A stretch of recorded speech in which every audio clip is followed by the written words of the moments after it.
Hello बच्चों, आप सभी का स्वागत है आपके अपने यूट्यूब चैनल कंबोज पर। तो आज जो वीडियो देख रहे हैं इसमें हम देख रहे हैं पार्ट थर्ड, जो कि सामाजिक विज्ञान के लघु प्रश्न उत्तर का है। और मोस्ट इंपोर्टेंट क्वेश्चन मैं आपको कंटिन्यू दे रहा हूँ। इससे पहले मैंने आपको वैकल्पिक ऑब्जेक्टिव टाइप एमसीक्यू क्वेश्चन दे चुका हूँ 4 पार्ट में। उसके बाद फिर हमने देखा निश्चित उत्तर प्रश्न, वो आपके एक पार्ट में कंप्लीट मैंने आपको सारे इंपॉर्टेंट बता दिए थे। उसके बाद आपके कंटिन्यू चल रहे हैं आपके लघु उत्तरीय प्रश्न, जो कि आज आप देख रहे हैं पार्ट थर्ड।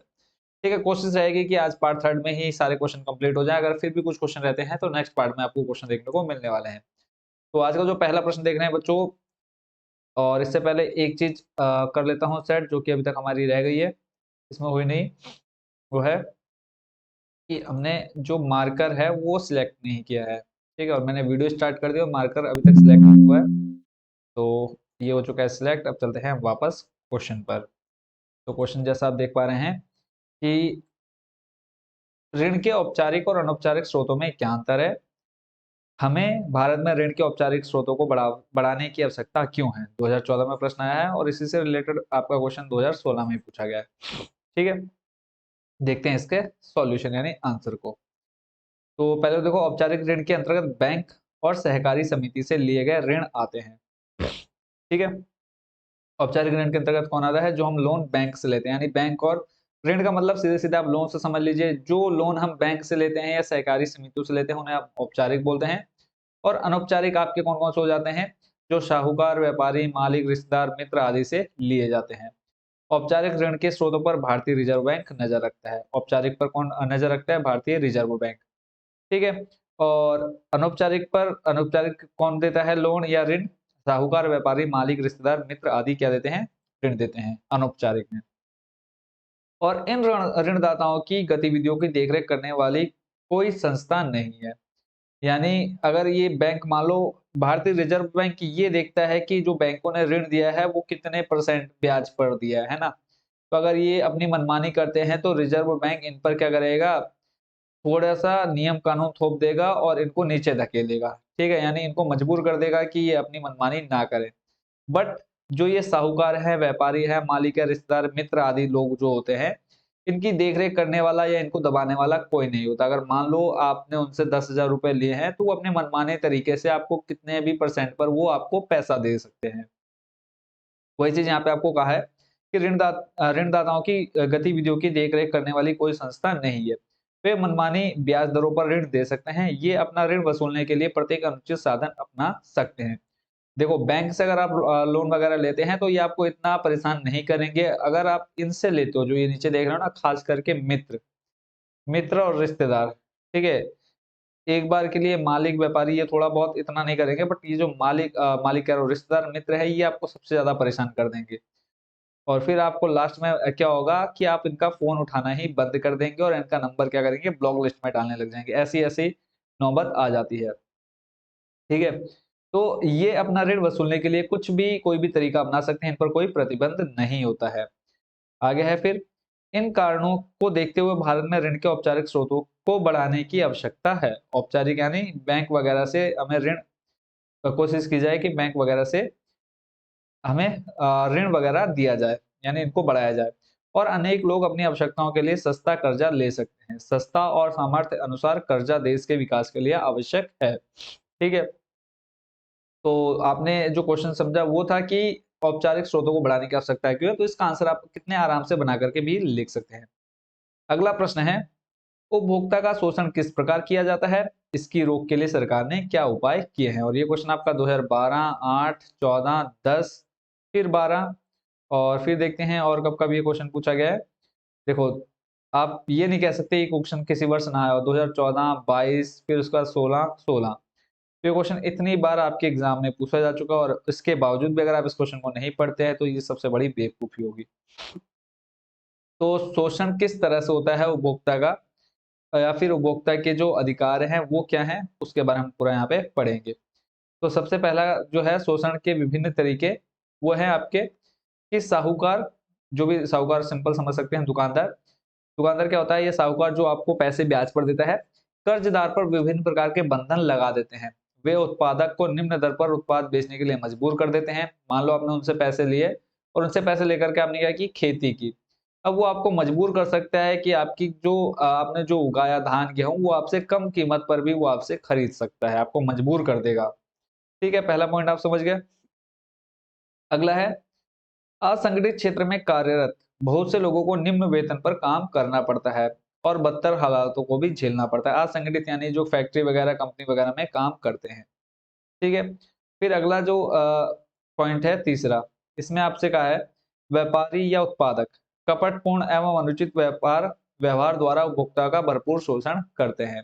अब ये पॉइंट तो आप थोड़ा-सा बड़ा चढ़ाकर लिख सकते हैं कि एग्जांपल दे सकते हैं, जब आप कहीं पर दुकान पर कुछ खरीदते हैं, तो किस तरह से आप देखते हैं कि वो आपसे क्या कर लेते हैं, कपटपूर्ण व्यवहार करते हैं या फिर आपका शोषण करते हैं। आगे देखते हैं व्यापारी वस्तु का जैसे यहाँ पे इन्होंने बोल ही दिया है, व्यापारी वस्तु को वजन में कम तोलते हैं, इसके अतिरिक्त उन शुल्कों को भी जोड़ देते हैं जिनका वर्णन पहले नहीं किया गया है अथवा उत्पादों में मिलावट कर देते हैं। क्लियर हो गया? बाकी अब इसके लिए सरकार ने क्या कदम उठाए हैं उसको हम पढ़ लेते हैं। पहले देखो, उपभोक्ताओं के हितों को संरक्षित करने के लिए एक बड़े कदम के रूप में देश में सन 1986 में उपभोक्ता संरक्षण अधिनियम पारित किया गया। ये मैंने आपको जब एक-एक नंबर के क्वेश्चन बताया था, वहाँ पे मैंने आपको अच्छे से एक्सप्लेन कर दिया था। इसकी आवश्यकता निम्नलिखित कारणों से हुई या कारणों पर पड़ी। पहला, उपभोक्ताओं के हितों का संरक्षण करने के लिए। दूसरा है वस्तुओं के मूल्यों पर नियंत्रण स्थापित करने के लिए। तीसरा, आपका उत्पादकों को सही और उत्तम कच्चे माल का उपयोग करते हुए अच्छी गुणवत्ता वाली वस्तुओं का उत्पादन करने हेतु प्रोत्साहन देने के लिए। फिर है उपभोक्ता के 4 अधिकार, क्योंकि क्वेश्चन आपका ये लॉन्ग में आएगा ही आएगा 5 नंबर में या 4 नंबर में। अब उपभोक्ता का अधिकार कौन-कौन से हैं 4? तो पहला है आपका शोषण के विरुद्ध संरक्षण का अधिकार, यानी कहीं पर आपका शोषण हो रहा है तो आप वहाँ पर क्या कर सकते हैं, आवाज़ उठा सकते हैं। जैसे इसमें लिखा है, अनुचित तथा प्रतिबंधात्मक व्यवहार स्वतंत्र प्रतियोगिता को समाप्त करके समाज के हितों की उपेक्षा करते हैं और उपभोक्ताओं को उनके अधिकारों से वंचित रखते हैं। अनुचित व्यवहार है भ्रामक विज्ञापन, नकली अथवा मिलावटी वस्तु। देखा होगा आपने आजकल का, मतलब टीवी पर सारी ऐड लगभग सारी एक से बढ़कर एक आपको क्या बनाती है, बेवकूफ बनाती है। बस यही आपने यहाँ पर पढ़ लेना है। मेन आपको ये पॉइंट याद रखना है, इसके अंदर आप कुछ भी बना करके लिखेंगे आपका सही होगा वो। दूसरा है स्वास्थ्य तथा सुरक्षा के संरक्षण का अधिकार। तो आपने देखा होगा विभिन्न वस्तुएं बनाई जाती है तो उसमें भी वो क्या होता है, उन पर भी एक टैग लगा होता है कि वो वस्तु कितने परसेंट प्योर है। तो अनेक वस्तुएं असुरक्षित होती हैं तथा उनके प्रयोग में अनेक जोखिम भी निहित होते हैं। उपभोक्ताओं को ऐसी वस्तुओं के विक्रय के विरुद्ध संरक्षण प्रदान किया जाना चाहिए। इसके लिए यह आवश्यक है कि उपभोक्ताओं को वस्तुओं के गुण, विश्वसनीयता तथा कार्य निष्पादन संबंधी आश्वासन दिया जाना चाहिए तथा असुरक्षित वस्तुओं के विरुद्ध उपभोक्ताओं को सुरक्षा प्रदान करने के लिए पारित अधिनियमों को कठोरता से कार्य में लाना चाहिए। 2 पॉइंट हो गए। तीसरा है आपका सूचित किए जाने का अधिकार। मान लो अगर आपने देखा कि आपके साथ कहीं पर गड़बड़ हो रही है तो आप उसकी सूचना दे सकते हैं। तो इस तरह का प्रावधान किया जाना चाहिए। अगला है सुनवाई किए जाने का अधिकार। अब कहीं पर है कि आपको लगता है कि यहाँ गलत हुआ है, तो आप कि इस अधिकार का उपयोग करके उसके खिलाफ कार्यवाही करा सकते हैं। ठीक है? तो इस क्वेश्चन का आंसर आप खुद से बना करके लिखेंगे। अगला है सुनामी के उत्पन्न होने के कारणों को समझाइए। तो जो महत्वपूर्ण कारण है, पहला है देखो भूकंप, दूसरा है ज्वालामुखी विस्फोट, तीसरा है भूस्खलन। तो ये तीनों कहाँ पर होते हैं और किस तरह से ये विनाशकारी आगे चल कर के बन जाते हैं, तो वो आपको अच्छे से पता है। भूकंप आएगा तो जब समुद्र में तीव्र शक्तिशाली भूकंप आता है तो समुद्रों का जल तट की ओर प्रवाहित होने लगता है और विनाशकारी सुनामी लहरें उत्पन्न हो जाती हैं। दूसरा आपका ज्वालामुखी विस्फोट। समुद्रों या उनके तटवर्ती भाग पर यदि शक्तिशाली ज्वालामुखी का विस्फोट होता है तब समुद्र के जल में विनाशकारी सुनामी लहरें उत्पन्न हो जाती हैं। तीसरा आपका भूस्खलन। जब भूकंप या ज्वालामुखी विस्फोट के कारण समुद्र तटवर्ती चट्टानों में दरार उत्पन्न हो जाए और ये चट्टानें टूटकर समुद्र में गिरने लगे तो इसे भूस्खलन के कारण समुद्री लहरें सुनामी लहरों में बदल जाती हैं और संकट की स्थिति उत्पन्न हो जाती है। क्लियर है? अगला प्रश्न है प्राथमिक उपचार से क्या तात्पर्य है, इसके मुख्य उद्देश्य क्या है? तो इसको पढ़ लेते हैं हम जल्दी से। देखो प्राथमिक चिकित्सा योजना के संगठकों को अंग्रेजी में DRABC कहते हैं। ठीक है? अगर हम इसको लिखें क्या हो जाएगा इंग्लिश में डी, फिर बोला है आर, फिर है आपका ए, फिर है बी, सी और यहाँ पे सभी का अर्थ बता रखा है आपको। उसको देख लेते हैं और उससे पहले एक चीज में चलो पहले हम इसका अर्थ समझ लेते हैं। डी का अर्थ होता है खतरा यानी डेंजर।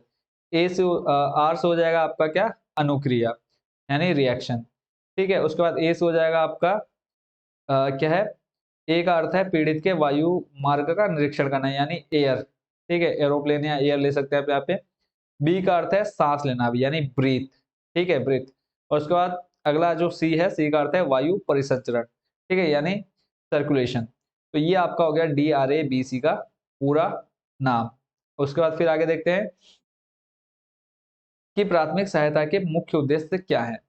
तो किसी दुर्घटना के तुरंत बाद किए गए ऐसे उपाय जिनके द्वारा पीड़ित की हालत को और अधिक बिगड़ने से रोका जाए, प्राथमिक चिकित्सा या सहायता कहलाती है। इस प्रकार की सहायता के प्रमुख उद्देश्य निम्नलिखित है। पहला पॉइंट आप देख रहे हैं कि पीड़ित व्यक्ति की हालत को बिगड़ने से रोकना।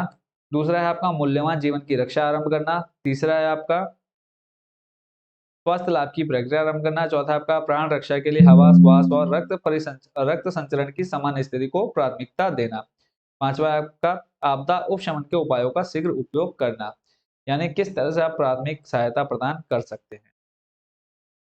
और उसके बाद चलते हैं आपके अगले पेज पर, और जो कि मोस्ट इंपोर्टेंट क्वेश्चन देखने को मिलने वाला है अगले पेज पर आपको, वो है भूकंप आपदा से सुरक्षा हेतु उपायों का उल्लेख कीजिए।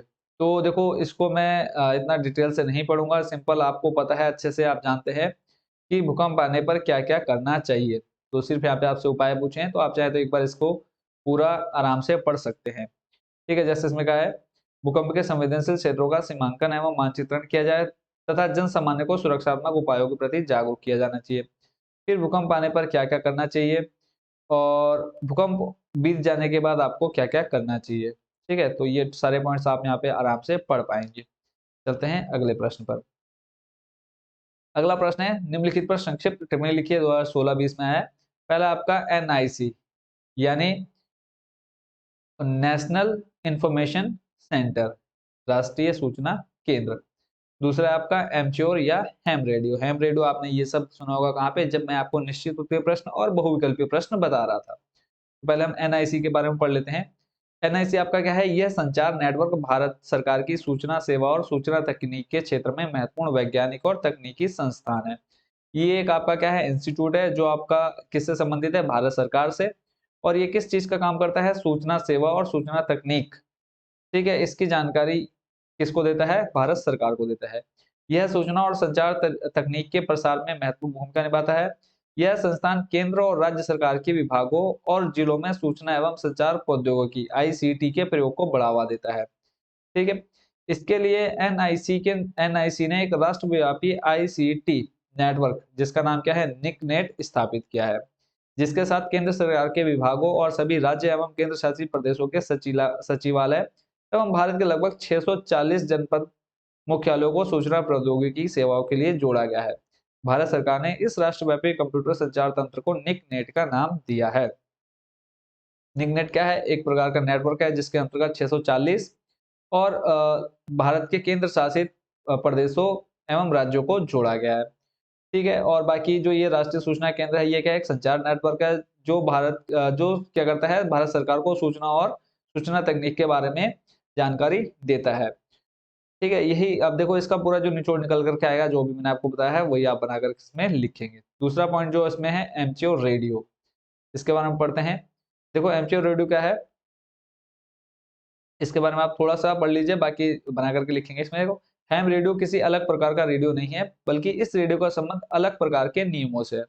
ये एक है रेडियो ही, बट इसका जो संबंध है वो अलग प्रकार के नियमों से। आपने सिंपल नियम देखा होगा कि सैटेलाइट से क्या आता है, नेटवर्क वगैरह या फिर एंटीना वगैरह से नेटवर्क आते हैं, तो आपका रेडियो में गाने, न्यूज़ आदि खबरें आपके देखने को मिलती हैं। बट ये जो हैम रेडियो है, इसमें थोड़ा नियम अलग है। क्या नियम है?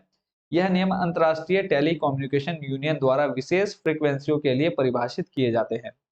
भारत में इन नियमों का नियमन संचार मंत्रालय के वायरलेस प्लानिंग एवं समन्वय प्रकोष्ठ द्वारा किया जाता है, यानी इसकी देखरेख कौन करता है, भारत का संचार मंत्रालय। ठीक है, इस नियम के अनुसार निर्धारित फ्रीक्वेंसियों का प्रयोग केवल शिक्षा, शोध एवं व्यक्तिगत कार्यों के लिए विशेष अनुमति लिए जाने पर ही किया जा सकता है।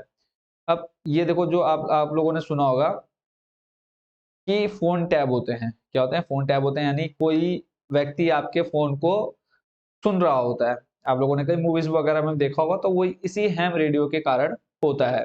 ठीक है, इसके लिए भी ऐसा नहीं कि कोई भी सुन सकता है, ये भी जो हमारे खुफिया एजेंसीज हैं और इन्हीं को परमिशन होती है कि ये अपने जब इनको जरूरत पड़ती है तो तब ये इसका प्रयोग कर सकते हैं। अतः हैम रेडियो एक ऐसा रेडियो है जिसका प्रयोग विशेष नियमों के अंतर्गत गैर व्यावसायिक कार्यों तक सीमित है।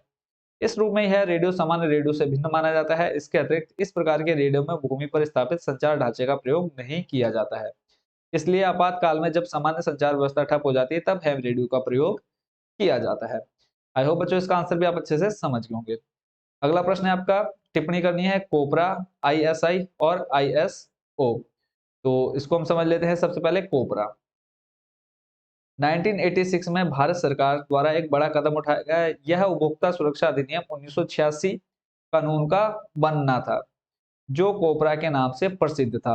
कोबरा अधिनियम ने केंद्र और राज्य सरकारों के उपभोक्ता मामले अलग-अलग विभागों को स्थानांतरित करने में मुख्य भूमिका का निर्वाह किया।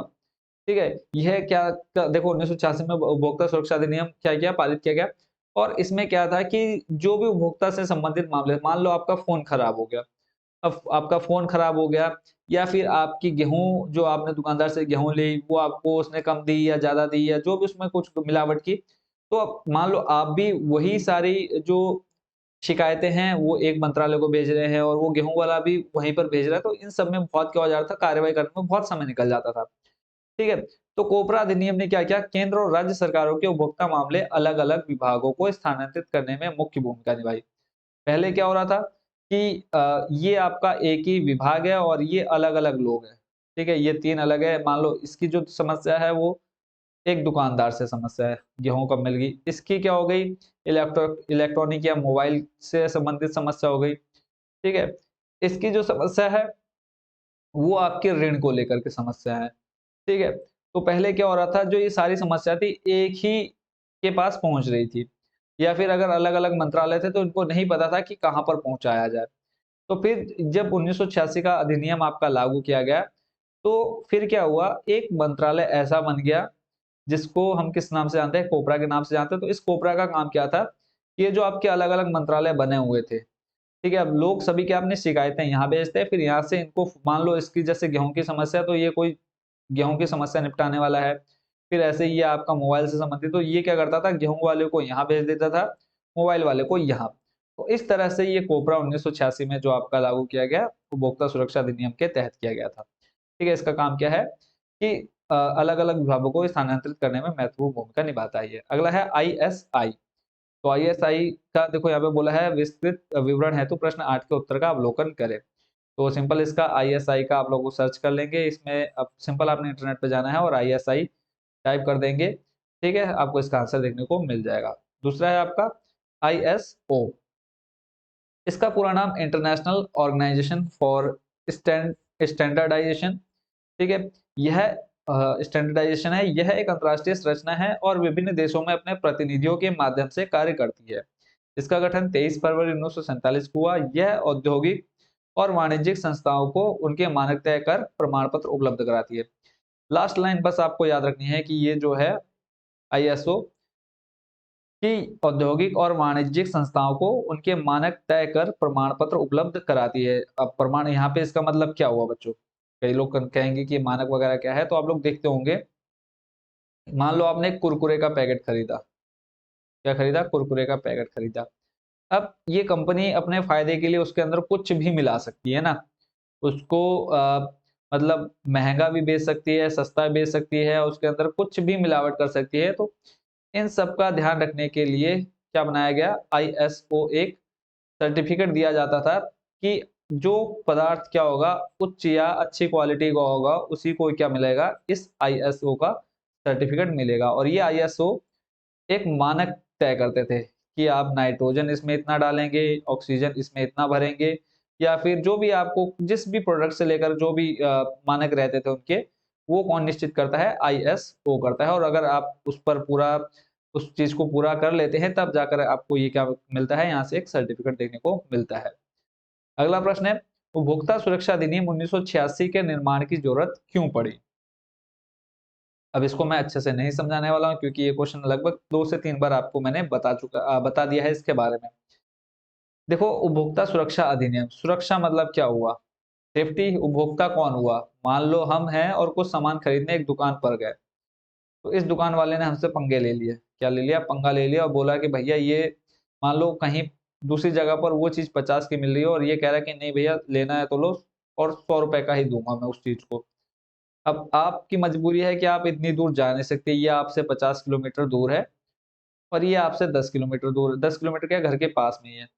बट आपको ये यहाँ ₹50 का मिलेगा, यहाँ ₹100 का मिलेगा। अब आप क्या करेंगे? आपकी मजबूरी हो जाएगी इससे क्या करना, लेना। तो बस इसी, ये जो लोग दुकानदार या बड़े-बड़े सेठ या फिर आप बोल सकते हैं व्यापारी जो इन सबका फ़ायदा उठा रहे थे, उसी सब के कारण उपभोक्ता सुरक्षा अधिनियम 1986 के निर्माण की ज़रूरत पड़ी। ठीक है? तो इसका आंसर मैं आपको सिर्फ़ यहाँ पे दिखा दे रहा हूँ, बाकी इसमें देखो जो एक्सप्लेन करने वाली चीज़ थी वो मैं यहाँ पे आपको बता चुका हूँ। बाकी आप जैसे इससे रिलेटेड जैसे एग्ज़ाम्पल मैंने दिया वैसे एग्ज़ाम्पल आप खुद भी बना करके इसमें लिख देंगे। ठीक है? आप चाहें तो इसका स्क्रीनशॉट ले सकते हैं और इससे पहले मैंने आपको इसका आंसर पूरा कंप्लीट दिखा दिया है। ठीक है? तो ये था आपका लास्ट क्वेश्चन आज की इस वीडियो का, और ये जो आपका टोटल पार्ट 3 है, ठीक है? इससे पहले 2 पार्ट में मैं आपको कंप्लीट वीडियो दे चुका हूँ शॉर्ट क्वेश्चन आंसर की, और ये जो आपका पार्ट 3 है वो भी हो चुका है कंप्लीट। बस अब आप लोगों से उम्मीद करता हूँ कि आप लोग इन सभी क्वेश्चंस को बहुत अच्छे से प्रिपेयर कर लेंगे। अगर आप किसी भी क्वेश्चन को छोड़ेंगे तो आपका बहुत ज़्यादा नुकसान होने वाला है।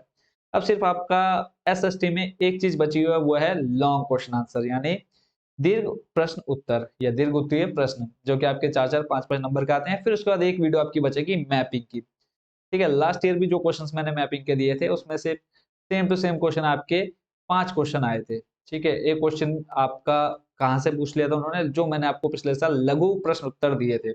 लघु उत्तरीय प्रश्न दिए थे, एक क्वेश्चन वहाँ से आया था, वो भी मैंने क्वेश्चन बच्चों को तैयार करा दिया था, बट जो मैंने मैपिंग की अलग से क्लास दी थी, 5 क्वेश्चन वहाँ से और 1 क्वेश्चन आपका लघु उत्तरीय प्रश्न से आया था, तो बच्चे सभी के सभी क्वेश्चन करके आए थे। अब अगर आपको विश्वास ना हो तो सिंपल आप जाइए कंपोज़र एसएसटी, ठीक है, मैप्स इतना आप लिखेंगे, आप उस वीडियो को देखो, उसमें आप जाकर के कमेंट बॉक्स में एक बार बच्चों के रिएक्शन चेक करें। ठीक है? तो फिलहाल आज जो तीसरा पार्ट था वो हो चुका है कंप्लीट। आई होप कि इन तीनों पार्ट और उससे पहले निश्चित उत्तरीय प्रश्न और उससे पहले आपके वैकल्पिक प्रश्न उत्तर, अगर आप इनको तैयार कर लेते हैं और आपका जो अभी 2 चीज़ें बची हैं, वो दीर्घ प्रश्न उत्तर और एक आपका बचा है मैप। अगर आप इतने चीज़ों को देख लेते हैं तो आपको एसएसटी में 90 प्लस स्कोर करने से कोई नहीं रोक सकता। बाकी सभी को बहुत-बहुत शुभकामनाएँ, और किसी भी सब्जेक्ट में कोई भी प्रॉब्लम आपको आ रही हो तो कमेंट बॉक्स में किसी भी वीडियो में आप कमेंट में डाल दीजिए। नेक्स्ट वीडियो में जो भी आएगी वहाँ पर मैं आपको उस चीज़ का सॉल्यूशन बता दूँगा किस तरह से आप उसको करेंगे। ठीक है? बाकी और जो भी आपके सब्जेक्ट हैं, जो भी डाउट है ईज़िली आप पूछ सकते हैं, उनका सॉल्यूशन आपको 100% श्योरिटी के साथ मिलेगा। तो मिलते हैं नेक्स्ट वीडियो में लॉन्ग क्वेश्चन आंसर के साथ। Thank you so much watching for this video, and एक इन्फॉर्मेशन, जिन बच्चों ने अभी तक चैनल को सब्सक्राइब नहीं किया है, चैनल को जरूर सब्सक्राइब कर लीजिए। अगर मैं आपके लिए मेहनत कर रहा हूँ तो आपका प्यार थोड़ा सा मुझे भी मिलना चाहिए। तो मिलते हैं नेक्स्ट वीडियो में। Thank you so much watching for this video.